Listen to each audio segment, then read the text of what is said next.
Terus pas dipotong kental, colok lah USB-nya buat di flash kan ke laptop. Laptopnya meledak. Halo Nusantara People, kembali lagi bersama host kesayangan kalian Otniel Manulang. Nah, di sini kita kedatangan kembali kakak-kakak alumni keren. Tadi kita sudah menghadirkan Kak Ailsa dan Kak Arimbi. Nah, sekarang kita menghadirkan nih ada Kak Aikyo dan Kak Dava dari tahun 2023, 2022 ya Kak. Iya, jadi oke, mungkin kakak boleh salam kenal sapa audiens yang di rumah. Halo semua. Kami mau denger nih cerita ya dari kakak-kakak, apa sih pengalaman atau cerita menarik dari robotik angkatan kakak gitu. Kan gue dari IPS ya, masuk ke IPA it's like a new world to me. Ya, Ya, yes, ya. sebenarnya kayak beda banget ya. Kayak gue kan biasanya belajar ekonomi, geo sama sosio gitu. Ketemu sama coding, udah gila kan. Karena gue udah robotik dari kelas 10 gitu. Pas kelas 12 tuh nggak PKW-nya suruh ngapain? Oh iya. Apa sih nyambungin sirkuit itu? Iya, nyambungin sirkuit. Abis itu apa sih, diagram apa namanya? Flowchart ya. Flowchart gitu. Flowchart. Itu PKWU. Iya. PKWU dulu. Oh, lu kayak gitu. Lu nggak gitu PKW? Nggak, justru PKWU kita udah dari kelas 11 udah ini Tinkercad. Kemarin Oh iya. freezing. Ya iya, freezing dulu, freezing juga. Tuh. Lebih keren gitu. Iya. Lebih advance. lebih kayak makin ini ya, makin tertekan deh. Boleh Kak lanjut. Sebenarnya PKW harusnya nggak itu dong, tapi ya udah set aside that, teman-teman gue yang IPS kayak waktu itu sambil Discord karena COVID kan ya kayak. Oh iya. Udah ini gimana dah gue kayak gue ngerti dikit lah kayak, tapi sambil gue ngasal gitu kayak ya yang B, C, D dapetnya kan 9. Padahal gue ngasal berapa. Ya gue nggak sejago Rifki dan yang lain lah. Gue cuman tahu dasar-dasarnya doang waktu kelas 10. Gue nggak nyampe ikut lomba ke Singapura atau kemana. Turki gitu. bukan sih waktu itu. Turki bukan. Pokoknya sampai ke luar negeri kayak si Evan dan kawan-kawan itu new experience saya for me kayak anak IPS gitu. Dan gue nggak tahu kalau Aike gimana Aike? Pengalaman menarik lu apa tadi? Lu cerita ke gue ada lu lagi motong kerida nih ngeng terus Oh iya. terus sempat ngeng. Jadi di ruang robotik tuh ada tuh gerinda kan. Biasanya kita buat motong pipa PVC. Betul, Waktu itu betul. tuh aku pengen bikin robot kayak rovernya punya NASA. Oh. Nah, pertama kali aku pakai gerinda dibantuin Pak Aif. Nah. Aku megangnya tuh nggak kuat gitu waktu itu, nggak keras lah megangnya. Terus pas dipotong kental. PVC-nya. Terus aku yang udah panik, Pak Aifnya cuman bilang, makanya saya bilang pegangnya yang bener. Dengar reaksi Pak Arif berarti lu bukan yang pertama. Iya kayaknya. Gue kan kalau kayak gitu kayak Panik gitu sih. Iya. Coba kok kena gue ya. Gue udah tinggal lama sih. Iya, ya sejak saat itu setiap kali pakai alat berat jauh lebih hati-hati lah Iya. sekarang. Terus juga Masih pakai alat berat kan? sekarang Di kuliah. kuliah tuh ada robotik. Jadi di UI itu ada organisasi. Iya sih, UKM ya? Iya, UKM, Unit Kreasi Mahasiswa Tim Robotik UI. Itu tuh ada berbagai timnya. Di situ alatnya tuh lebih advance lagi. Kayak CNC machine, workshopnya lebih bagus lah pokoknya. Lebih gacor ya. Dari alat lebih gacor, tapi dari keselamatan lebih keselamatan masing-masing. Jadi bodo amat gitu ya. Iya. Udah itu nyawa urusan lu gitu. Urusan sendiri, hati-hati sendiri. Ah iya. Tapi Gitu. disediain alat safety nggak? Apa itu? Bawa sendiri. Gue sendiri. Tapi emang disediakan fasilitas berupa alat-alat berat. Fasilitasnya disediakan, cuman nggak ada yang ngawasin. Gua Jadi tahu ya, keselamatan lu apa? Lilahin alat. iya emang. Oke. Udah percayakan semua. Tapi ini menarik nih, kita sudah mulai membahas ke arah-arah kuliah nih gitu ya. Tapi mungkin kalau dari Kak IQ ada cerita lain tentang robotik saat kakak mungkin? Kalau di aku tuh kayak yang tadi ya. Ya. Waktu awal masuk tuh kan sebenarnya orang pada mayoritas ya nggak tahu tuh robotik apa, belum berpengalaman. Jadi pas awal ngikutin tuh mereka asal ngikutin aja kan. Mereka pikir tuh udah hati-hati, udah bener nyolok positif negatifnya. Nyata kebalik. Yang cewek-cewek di depan baterainya meledak. Oke. Cowok di belakang udah dibantuin kakak kelas, Kak Haikal tuh waktu itu yang bantuin. Nyolokin positif negatifnya kebalik. Terus ini udah bener belum Kak, kata temanku. Terus kata Kak Haikalnya, iya udah kok. Terus habis itu dicolok lah USB-nya buat di flash kan ke laptop. Laptopnya meledak. Untung laptopnya bagus, ada safety-nya. Oh, oke, Jadi oke. Cuman USB satu sisi aja yang akhirnya rusak. Oh jadi nggak satu motherboard. Nah, cuman laptopnya tuh sempat basah terus mati. Panik dikit gak sih itu ya? Panik dikit gak sih? Panik ya. Singkat cerita dia sampai rumah dimain besar lah Sama orang tuanya. Iyalah. Tapi masih join robotik gak anak kakak? Masih gitu.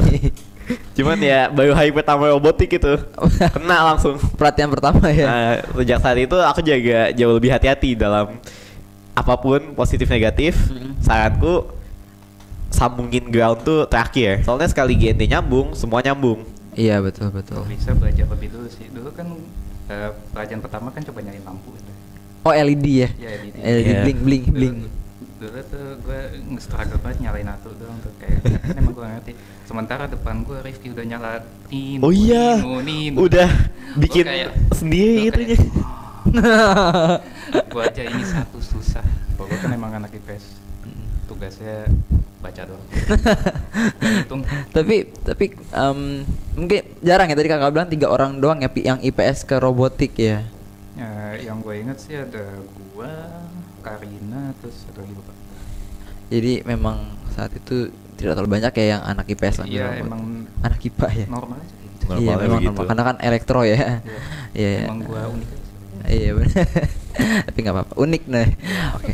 Nah sekarang penasaran, mungkin audiens di rumah juga penasaran gimana apakah ada struggle atau mungkin cerita menarik juga nih tentang perkuliahan kakak sekarang. Yang gue lebih pelajari jadi robotik itu kan gue tadi cerita kalau gue tuh maju jadi ketua robotik modal nekat.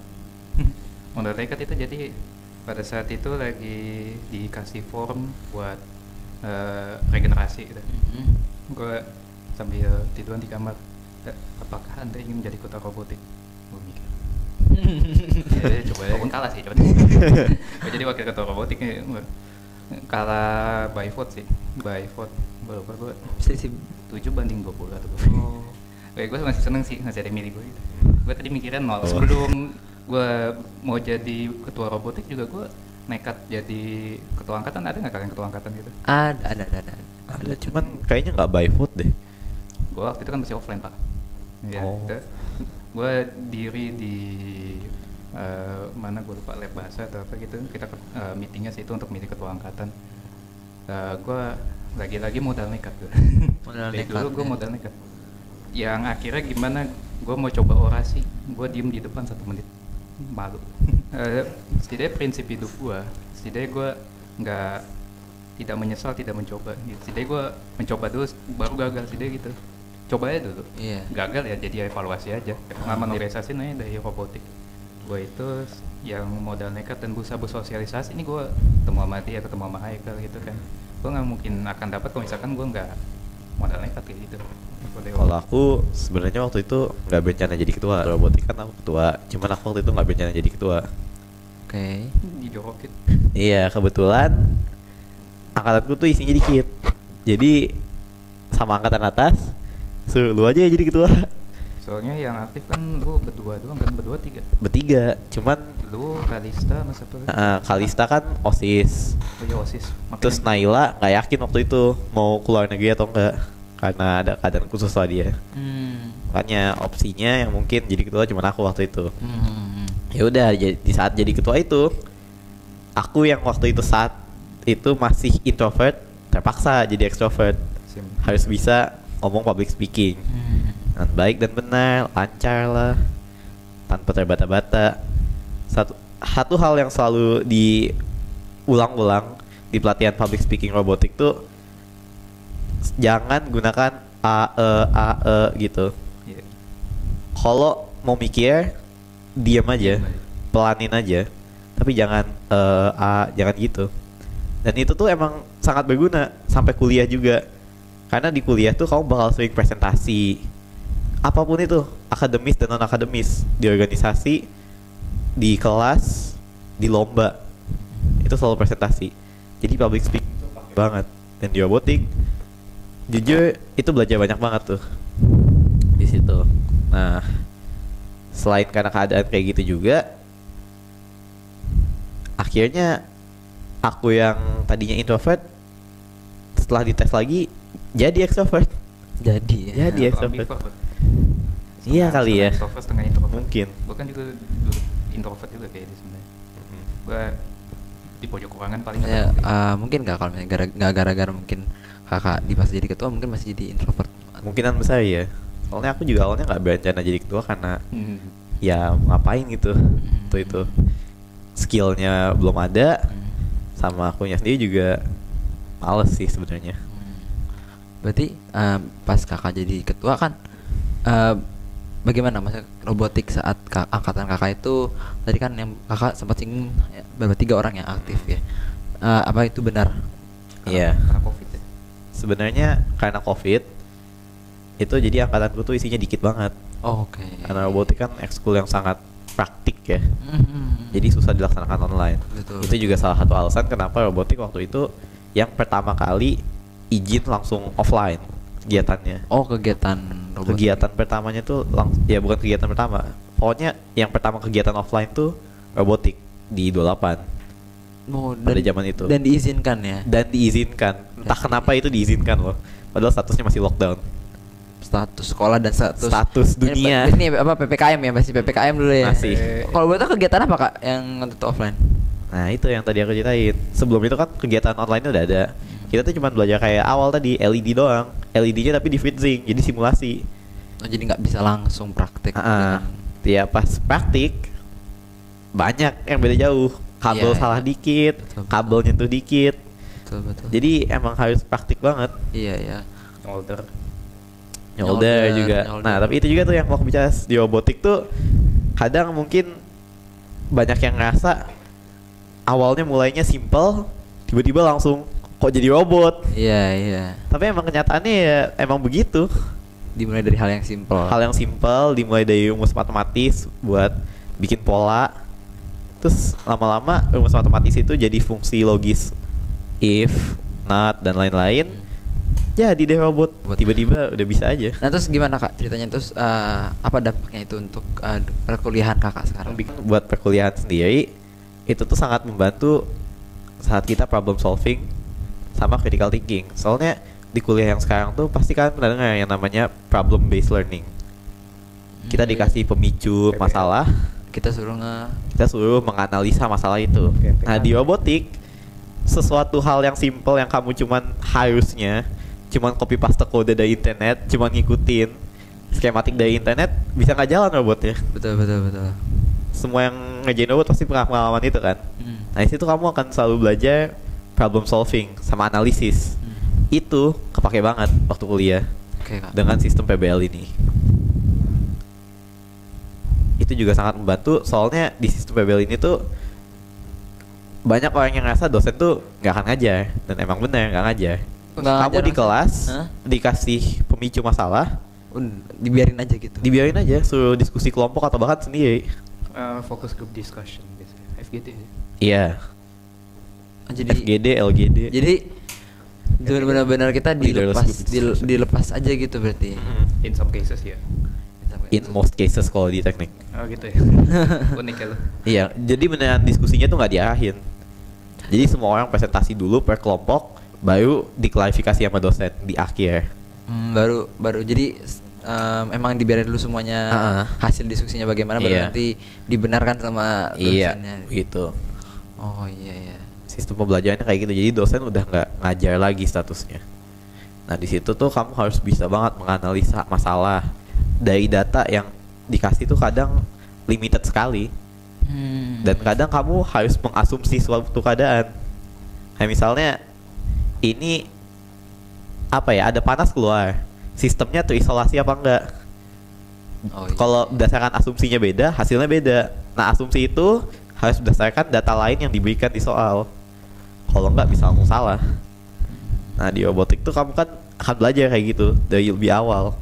Sesuatu yang harusnya nggak bisa salah, kok salah, gak gerak robotnya, gak jalan, rusak. Terkadang karena satu hal yang nggak kita sangka malahan. Iya. Kayak tadi salah positif negatif meledak gitu. Atau enggak kabelnya nggak sengaja ada yang bersentuhan. Iya. Panas ya. Atau enggak ternyata kodenya, walaupun kodenya copy paste udah sama, tapi karena beda versi Iya. bisa nggak jalan. Bisa Ya nggak itu. jalan. Gua juga Benar. kadang gitu. Sering sih itu Ya, kejadian banget. itu juga aku alami sih. Mageran. Nah, hal-hal kecil kayak gitu latih banget tuh nanti Di akan dunia. kepake. Akan kepake di dunia kuliah. Terutama Ya. teknik kali ya. Ya, ke gua kan dari organizational skills ya, and Iya. leadership. Kalau dia dari technical and procedure. Mungkin terakhir nih Kak ya. Nanti kita sudah kumpul-kumpul ya sama adik-adik. Mungkin kakak-kakak ada harapan dan motivasi mungkin atau sedikit kesan atau sedikit pesan untuk adik-adik gitu. Mungkin boleh siapa yang mau duluan? Ya, Silakan.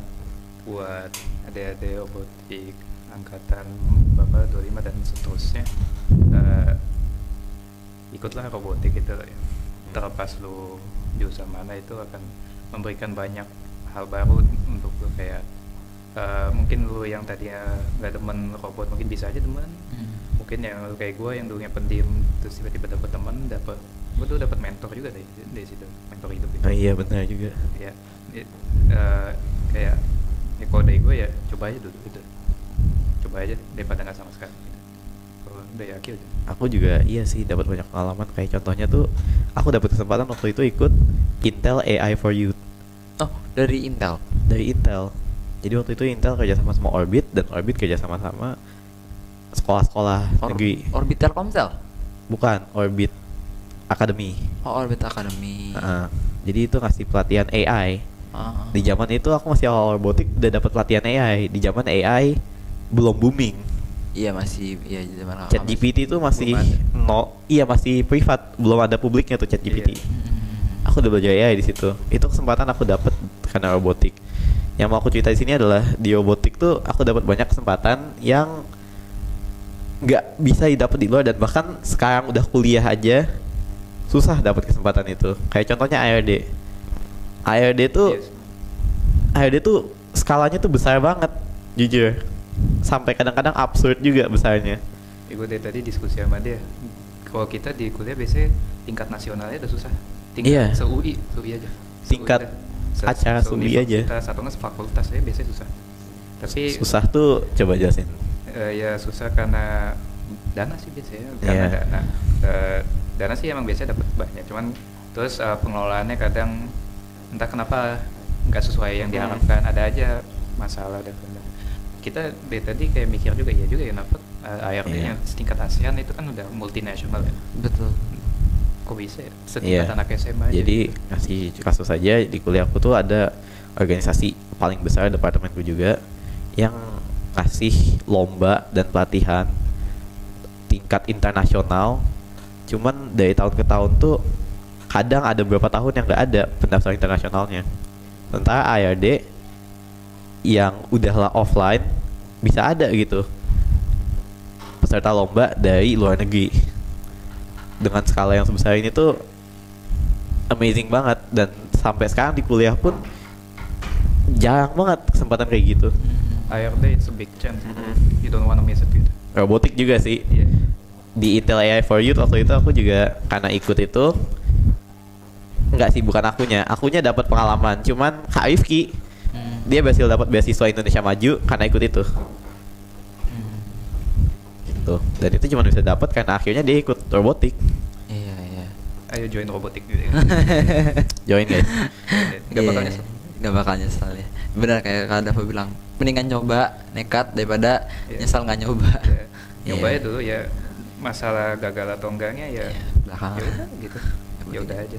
Kalau berhasil alhamdulillah, kalau gagal jadi pembelajaran. Iya, Sama itu sih, dapat kesempatan di kuliah itu kamu kadang rebutan sama teman sendiri. Oh iya. Apalagi UI gitu ya.